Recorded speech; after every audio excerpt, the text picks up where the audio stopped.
Bonjour, je m'appelle Labattu Patrick, j'ai 63 ans et là nous sommes dans mon atelier, un atelier que j'ai monté quand je suis parti à la retraite, quoi. Mais si on commence par le début, j'ai commencé mon parcours professionnel, donc j'avais 16 ans et je suis rentré dans l'imprimerie en fait parce que après la troisième, il y avait une conseillère d'orientation qui elle m'avait orienté sur le secrétariat. Et à l'époque, bon, le secrétariat, c'était surtout les filles qui faisaient ça, donc j'ai des copains et ils se moquaient de moi. Mais par contre, je ne savais pas quoi faire. Moi, je suis issu d'un milieu modeste, hein, on est tous des ouvriers, là, dans la famille, quasiment. Donc mon père me disait, il faut avoir un métier. Bon, d'accord. Mon oncle Alain, qui lui était dans l'imprimerie, m'a dit, écoute Patrick, va y avoir un concours d'imprimerie, ils recrutent pas mal, tu pourrais peut-être essayer, quoi. Je me dis, ouais, bon, l'imprimerie. Il me dit, si, il faut y aller parce que c'est la machine qui fait tout. Donc ça, c'était l'argument canon, quoi. Donc j'ai passé le concours et je suis rentré dans une petite imprimerie de labeur, l'imprimerie Delaunay, rue Gauthier de Biouza, là, à côté de la place Gaillard. Donc j'ai fait mon apprentissage d'imprimeur typographe pendant 3 ans. Puis après, je suis parti à l'armée. Et puis, quand j'étais à l'armée, je revenais voir le patron et puis les collègues de temps en temps. Et puis un jour, je suis arrivé et puis il en manquait un. Alors je dis, mais il est passé où, Serge? Il me dit, ben, Serge, il est rentré à la Banque de France. Oui, tu vois, la Banque de France, ça me plairait bien, ça. Ben, moi aussi, je vais rentrer à la Banque de France. Comment il faut que je fasse? Mais ben, quand tu reviendras de l'armée, tu feras ta demande, et puis on verra. Bon, d'accord. Donc je reviens de l'armée, je fais ma demande, comme m'avait conseillé le chef, et puis attends, et puis 2 mois après, toujours rien. Alors je vais voir le chef, il dit, mais alors tu me dis de faire ma demande, et puis il ne se passe rien, il me dit, bah, tu la refais. Je dis, non, je ne la refais pas, ça va être pareil. Donc moi je vais voir le patron. Donc à l'époque, le patron, Gaston Delaunay, elle était président des imprimeurs, il était assez influent, quoi. Donc je vais le voir dans le bureau, on discute, tout ça. Et puis je lui dis, bah, je voudrais faire comme Serge, je rentre à la banque. Il me dit, t'es sûr? Ouais, je suis sûr. Ouais. Bon, donc il me dit, je m'en occupe. Et puis effectivement, quelques temps après, ben, j'étais convoqué pour passer un concours et rentrer à l'imprimerie. Donc là, c'était un petit concours, on était une douzaine à se présenter, ils en ont retenu 11, quoi. Parce qu'ils avaient besoin de monde à l'époque, hein. Puisque après 45, ils avaient embauché beaucoup de gars et qui partaient à la retraite à ce moment-là, quand je suis arrivé. Donc j'avais, dans les années 78, moi je suis rentré à la Banque de France. Là, j'ai travaillé sur différents types de machines. Le numérotage, il y avait des rotos. Et puis, je suis resté surtout sur la taille douce. Donc là, on avait des ateliers de taille douce, les TDR3, il y avait 10 machines par atelier, on était 3 par machine. Et puis, il y avait beaucoup de jeunes à ce moment-là, parce que les anciens étaient partis, ils avaient recruté beaucoup. Et puis tous ces jeunes, moi, au cours d'imprimerie, les vendredis et après-midi, samedi matin, moi je les voyais. Ils étaient aussi, ils travaillaient dans d'autres imprimeries de labeur, là chez Montlouis ou Couty, enfin d'autres. Et on se retrouvait là, donc on se connaissait depuis longtemps. Donc il y avait une ambiance, c'était extra, quoi. C'était vachement bien ça. Après, il y a eu le passage à l'euro et bon, ça, les machines ont changé, l'ambiance a été bien différente, quoi. C'était comme ça, c'était inéluctable, quoi.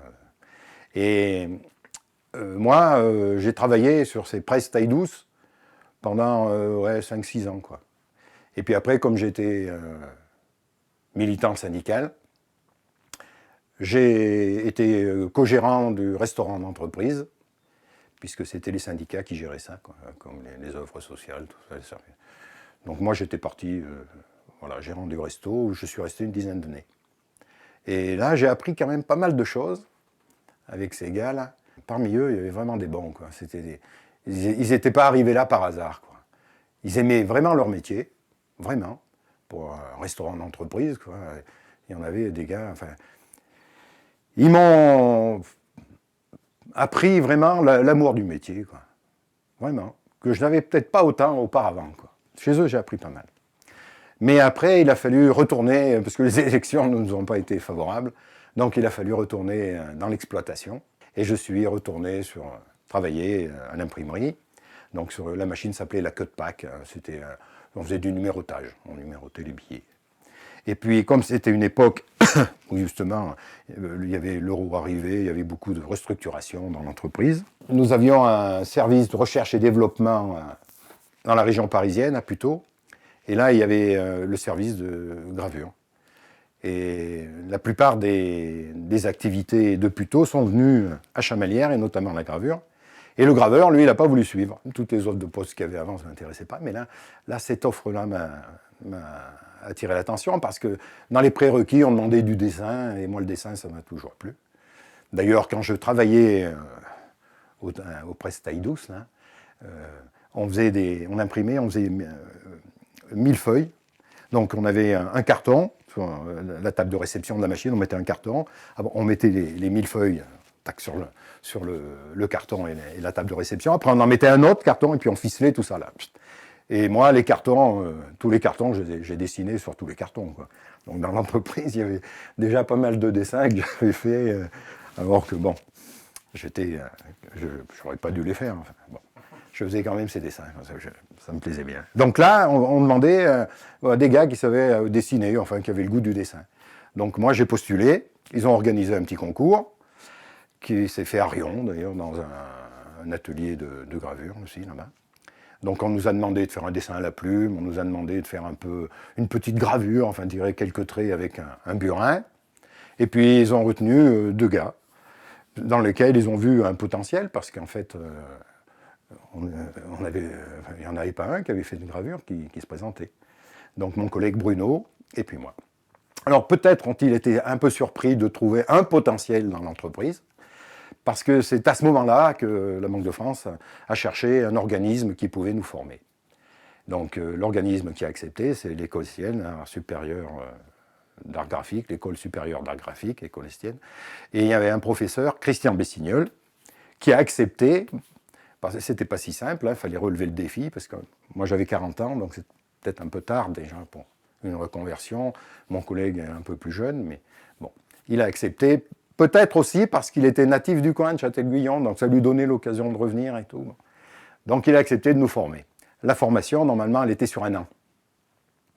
Et puis comme le prof, il a vu qu'on accrochait, que ça nous plaisait bien, puis en plus, on avait bien sympathisé, c'était impeccable, Christian. Donc il a proposé un autre programme pour une 2e année. Donc une 2e année, tac. Et puis une 3e année. Et puis au fil de la formation, en fonction de nos besoins, parce que lui, il nous apprenait, effectivement, à faire de l'estampe, de la gravure en creux, puisque c'est ce qu'on me demandait. Moi, la gravure en creux, d'ailleurs, il y a 2 familles pour la réaliser, cette gravure en creux, c'est la gravure directe ou la gravure indirecte. Donc la gravure directe, il faut qu'entre la main et la plaque, il y ait un outil. Donc le burin, c'est celui qu'on nous demandait de maîtriser, nous. Mais il y a aussi le berceau, ça c'est pour la manière noire, il y a la roulette, il y a la pointe sèche. Et puis la gravure indirecte. La gravure indirecte, c'est de la chimie. Donc ce sont des vernis, ce sont des résines, et puis c'est mordu à l'acide. Nous, on utilise du perchlorure de fer. Donc nous, notre formation, orientée sur le burin, donc et puis l'eau forte. C'était pas spécifique au billet de banque. Alors que nous, quand même, c'est quand même particulier, la gravure du billet de banque. Et on a trouvé un organisme en Suisse, à Lausanne, qui avait la culture de former des graveurs du monde entier. Donc on est allé se former en Suisse. De temps en temps, on allait là-bas. Alors en Suisse, moi, les gars qui nous ont formés, il y avait un Argentin, Sergio Pilosio, et puis un Italien, Bruno Bajardi. Et franchement, 2 pointures, enfin, c'est des gars qui maîtrisaient leur métier, mais c'était extraordinaire. Ils étaient formidables. D'ailleurs, Bruno Bajardi, après, a quitté cette société, et il a monté une académie de gravure à Urbino, d'où il est natif, Urbino. Et c'est marrant parce qu'à Urbino, il y a eu, au XVIe siècle, un grand graveur au burin, Marc-Antoine Raymondi, qui interprétait les œuvres réalisées par Raphaël, qui était d'Urbino aussi. Et tous les deux, ils avaient, Raymondi et Raphaël, ils avaient monté une imprimerie, mais ça marchait tellement bien qu'ils avaient monté après une école de gravure. Et Bruno Bajardi était fan de Raphaël, puisqu'il était du même coin, et il a monté une académie de gravure. Enfin, c'est marrant qu'il ait reproduit ça, quoi. Et vraiment, c'était des gars, mais vraiment très très forts, très très forts.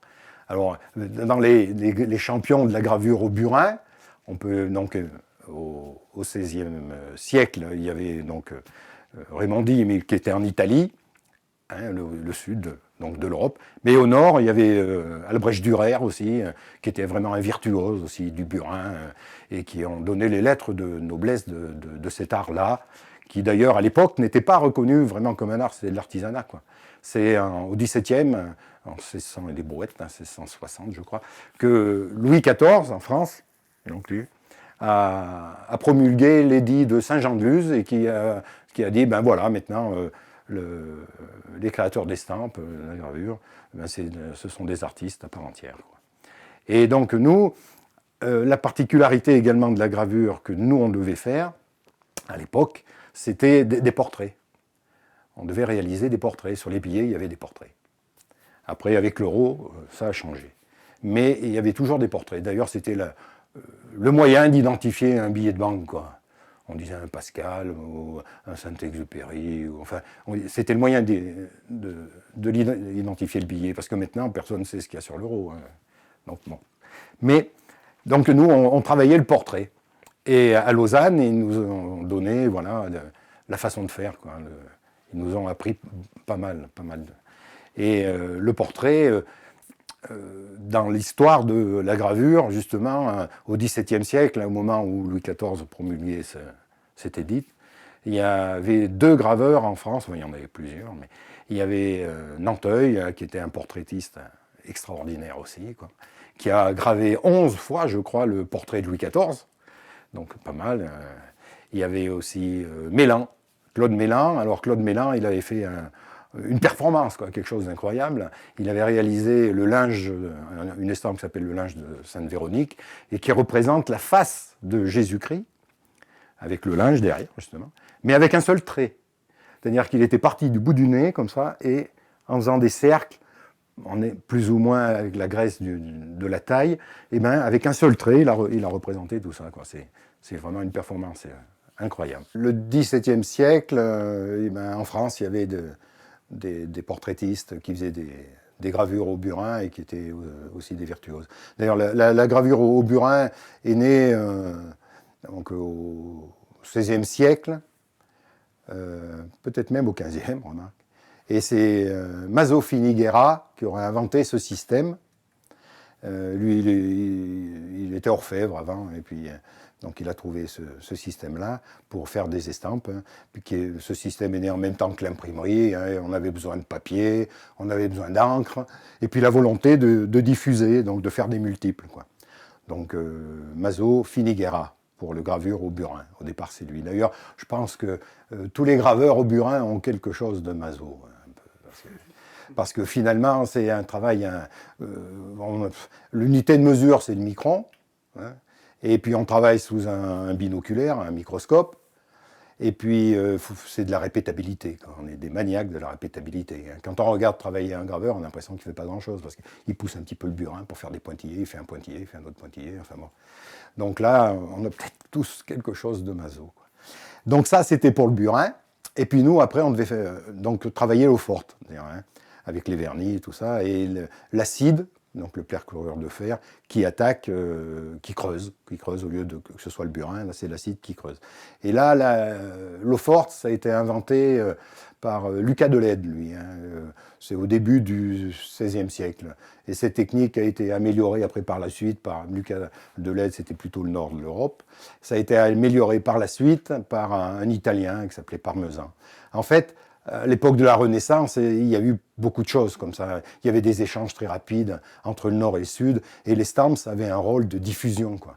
Parce que les peintres, comme Raphaël par exemple, qui avait pris un graveur, Raimondi, pour diffuser sa production, parce que tout le monde ne venait pas voir les peintures qu'il avait réalisées, Urbino, quoi. Alors que les gravures, ça nécessitait pas beaucoup d'argent pour le papier, l'encre et tout ça.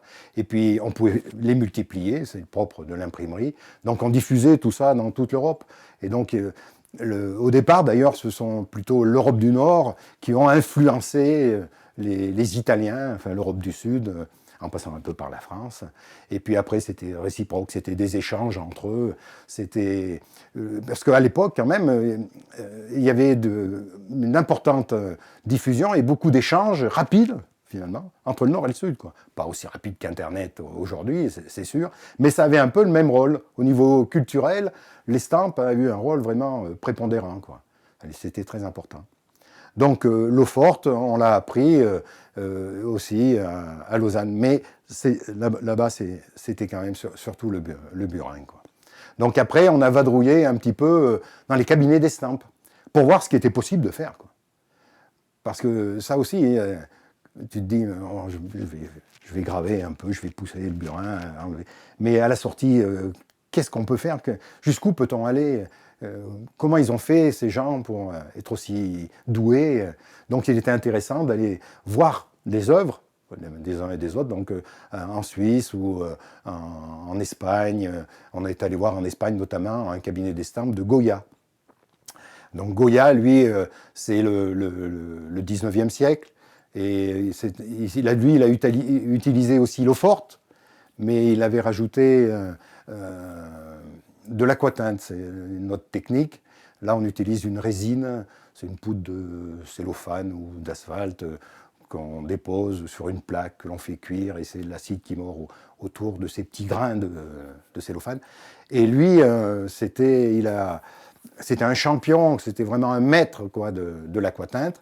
Et on a eu l'occasion d'aller voir ça à Madrid, dans un cabinet d'estampes vraiment qui est exprès pour ça. On est installé, on a la lumière qu'il faut, on a les gants blancs. Enfin, c'est vraiment un extra.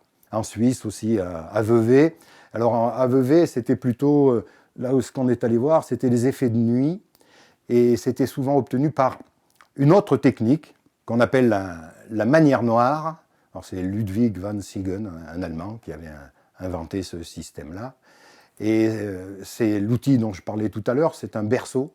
Hein, c'est une partie en acier arrondie avec des petites piques, avec emmanchées, tout ça. Et puis on fait un mouvement de berceau sur la plaque pour la piquer complètement dans tous les sens. Et puis après, on écrase ces petits picots pour faire venir les blancs, les gris, les blancs, toutes les nuances, les différentes nuances, quoi. Et avec cette technique-là, on obtient des noirs, mais très intense, très intense. C'est la technique, on obtient les noirs les plus intenses. Donc on peut contraster avec une lumière aussi qui paraît plus intense, elle aussi, quoi. Donc la manière noire, c'est très difficile à mettre en œuvre, c'est vraiment, il y a de très beaux résultats. D'ailleurs, au XXe siècle, je fais un très important, mais au XXe siècle, il y a un japonais, Yozo Hamagashi, et un monégasque aussi, Mario Avati, qui ont un peu réinventé la manière noire en incorporant des sujets en couleur à l'intérieur. Et ça donne des résultats aussi qui sont tout à fait extraordinaires. Donc pour revenir un peu aux fiduciaires, notre formation, ça a été une formation nomade. Hein, notre professeur venait à Chamalières à peu près une fois par mois, on va dire 3 jours par mois. Et nous on montait également à Paris, à l'école Estienne. Alors quand il venait à Chamalières, il nous donnait du travail à faire. Mais il nous laissait, il disait voilà, vous avez des cercles à faire ici, vous avez des courbes, des pleins et des déliés, allez-y. Donc nous, jusqu'au prochain rendez-vous, avec mon collègue, ben, on s'essayait. On dit comment tu fais, pencher la plaque. On cherchait notre truc, quoi. On ne travaillait pas avec un graveur. On devait trouver un petit peu tout seul. Après, on est allé en Suisse et on a complété cette formation par des gars qui étaient du métier. Ensuite, notre formation qui a quand même duré 5 ans, alors que c'était prévu 1 an seulement, quoi. Eh ben, elle a dû s'arrêter. On était bien déçus parce qu'on avait déjà organisé la 6e année avec le professeur. On pensait quasiment à de la formation permanente, quoi. Parce qu'à chaque fois, en plus, ça correspondait aux besoins de l'entreprise. C'était plutôt pas mal, quoi. La 6e année, c'était basé sur la couleur. Bon, ben, on n'a pas fait la couleur. Il y a eu une réunion avec les responsables de l'école Estienne, d'autres responsables de l'imprimerie, et Bruno et moi. Et Notre professeur a dit, bon, mais ça fait 5 ans quand même, que ça fait une formation importante. Ça serait bien de la valider quelque chose, quoi, un DMA ou peut-être le concours de meilleur ouvrier de France. Alors, diplôme de métier d'art, le DMA, bon. Nous, concours de meilleur ouvrier de France, ça nous paraissait mieux adapté. Nous, on est des ouvriers. On a dit, bon, ben, ouais, le concours, on veut bien se présenter au concours de meilleur ouvrier de France. Bon, ok, ça a été entendu comme ça, donc on s'est présenté.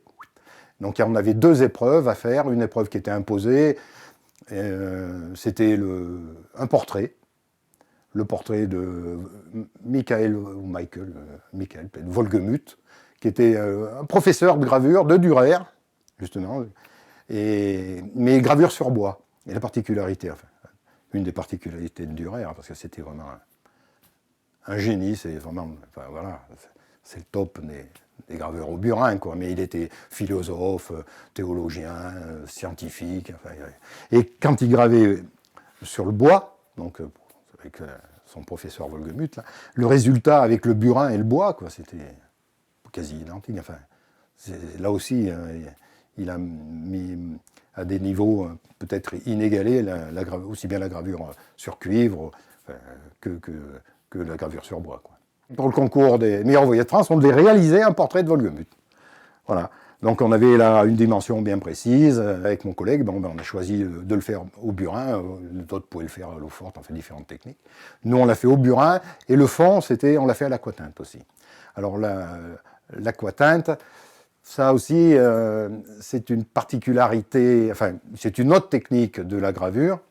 On utilise donc ce vernis, cette poudre de cellophane ou d'asphalte. On utilise une boîte à grains, on met la poudre dedans, il y a une soufflerie qui fait monter la poudre en haut de la boîte, on arrête la soufflerie, on amène la plaque de cuivre, on la met à l'intérieur, et après, on a la poudre qui se dépose tout doucement. Alors, on peut même choisir la taille du grain de cette poussière, de cette poudre, parce que si on la met tout de suite, c'est des gros grains, si on attend, c'est des grains plus fins. Et puis là, c'est une technique qui permet vraiment, c'est très uniforme, quoi, le dépôt. Parce qu'il y a des choses, je me souviens que quand j'étais graveur à la Banque de France, comme loisir, j'allais dans un atelier de gravure à Chamalières aussi, c'était Marino qui tenait cet atelier-là, là, un peu la directrice de l'atelier. Et là, il faisait également de l'aquatinte, mais cette poudre-là, il la mettait dans un banilon, et puis il tapait dessus, tac, tac, tac, tac, sur la plaque. C'était un peu moins uniforme. Mais bon, ça permettait quand même de faire de l'aquatinte. Donc le concours de MOF, c'était ça, Wolgemuth, et puis après, on avait un sujet libre. Donc le sujet libre, il y avait le choix entre trois thèmes. Il y avait la main, ça c'est un poème d'Éluard, je crois. Il y avait Songe d'une nuit d'été, Shakespeare, ou Les Masques à Venise. Donc moi j'ai choisi Les Masques à Venise, pour plusieurs raisons. La première, c'est que ça me donnait l'occasion d'aller à Venise. Donc je suis parti à Venise quelques temps, faire des photos, regarder un petit peu, ça me prenait un peu de l'ambiance et tout. Au moins, si je n'avais pas le concours, j'avais au moins passé quelques jours agréables à Venise. Donc, une fois revenu, j'ai fait cette gravure. Donc, c'est un grand format. Et là, j'ai utilisé que du burin. Que du burin. Il y a un peu de texte aussi. Le texte, c'est un peu... Il y a une méthode pour faire le texte. Bon. Et on a présenté ça avec mon collègue, qui lui aussi avait choisi Les Masques à Venise. Donc on a présenté ça à la sélection, hein, et puis on est devenus lauréats tous les deux en 2004. J'ai adhéré à la Société des meilleurs ouvriers de France du Puy-de-Dôme. Je suis devenu secrétaire pendant une dizaine d'années, et pendant quelques temps, avec mon collègue aussi, on a fait pas mal d'expositions et de démonstrations pour présenter notre savoir-faire, quoi. Donc on a parlé des différentes techniques de gravure en creux, parce qu'il y a la gravure en relief aussi. Hein. La gravure en relief, en fait, c'est du bois. La partie qu'on enlève, c'est pas celle qui est imprimée. C'est celle qui reste, justement, qui est imprimée. Là, c'est un rouleau, et c'est de la taille d'épargne, quoi. Hein, c'est ce qu'on épargne qui est imprimé. Il y a aussi l'impression à plat. Ça fait partie de la famille de l'estampe, de la gravure, malgré tout. Et l'impression à plat, c'est la lithographie. Alors la lithographie, Ça, c'est une invention du 19e siècle, je crois. C'est Alois Senefelder, quoi, qui est un Tchèque, qui a inventé cette technique-là. Et la lithographie, on utilise une pierre qui a la particularité d'être une pierre calcaire non poreuse. Voilà. On dessine avec des crayons gras dessus. Après, on met un peu de chimie pour fixer le dessin. Et puis après, c'est l'antagonisme entre le gras et l'eau. Quand on passe de l'encre, eh ben là où il y a eu le, dessin, le crayon gras, l'encre prend. Là où il n'y a pas eu ce dessin, l'encre ne prend pas, quoi. La presse est un peu différente que de la presse taille douce, avec un râteau. Et c'est une technique qui a pas mal été utilisée par notamment Toulouse-Lautrec, pour un des plus connus, qui faisait ces affiches là, et par les impressionnistes, hein, Gauguin, Degas, Pissarro, qui faisaient... en fait, tous les peintres ont fait de la gravure, hein, souvent de l'eau forte. L'eau forte, on dit que c'est la gravure des peintres, mais il y avait aussi la lithographie, pas mal. Donc, à l'époque, d'ailleurs, les impressionnistes ou Toulouse-Lautrec ont été très influencés par les Japonais. Il y avait notamment Atamaro ou Hokusai, le fou de peinture, Hokusai, qui a fait quelque chose que tout le monde, enfin quasiment connaît, une estampe sur bois. C'est la grande vague d'Hokusai, qui est très souvent représentée, qui est même sur des t-shirts et tout maintenant. Ouais. Donc la grande vague, ou des 36 vues du mont Fuji, qui en fait plus de 40. Quoi. Mais c'était une nouvelle esthétique, des compositions différentes, une palette aussi qui était différente et qui a beaucoup influencé nos peintres, nos impressionnistes en France, en Europe. Donc voilà, l'influence des Japonais. D'ailleurs, tout au départ même, la gravure, c'est quand même les Chinois, quoi, comme l'imprimerie, enfin le papier, eux, ils imprimaient sur du bois. Nous, on était loin de faire ça, quoi. Donc c'est venu après chez nous à la Renaissance avec Gutenberg qui, lui, en fait, n'a pas inventé l'imprimerie, hein, puisque il y avait déjà des impressions qui étaient faites en Asie, mais lui, il a imprimé les caractères mobiles, c'est-à-dire qu'il a inventé la rapidité, quoi. Donc il a fait une Bible, voilà. Donc il y a eu de l'édition après. Et l'estampe, qui est le résultat imprimé d'une gravure, eh ben, elle était très liée à l'édition. Hein, tout ce qu'on ne pouvait pas dire avec des mots, quoi, eh ben, on le faisait à travers des images. Donc c'était souvent associé l'image et le texte, quoi. Avec la lithographie, il y a eu encore autre chose après qui est venu comme technique, c'est la sérigraphie. Andy Warhol, notamment avec ses répétitions qu'il faisait de Marilyn Monroe.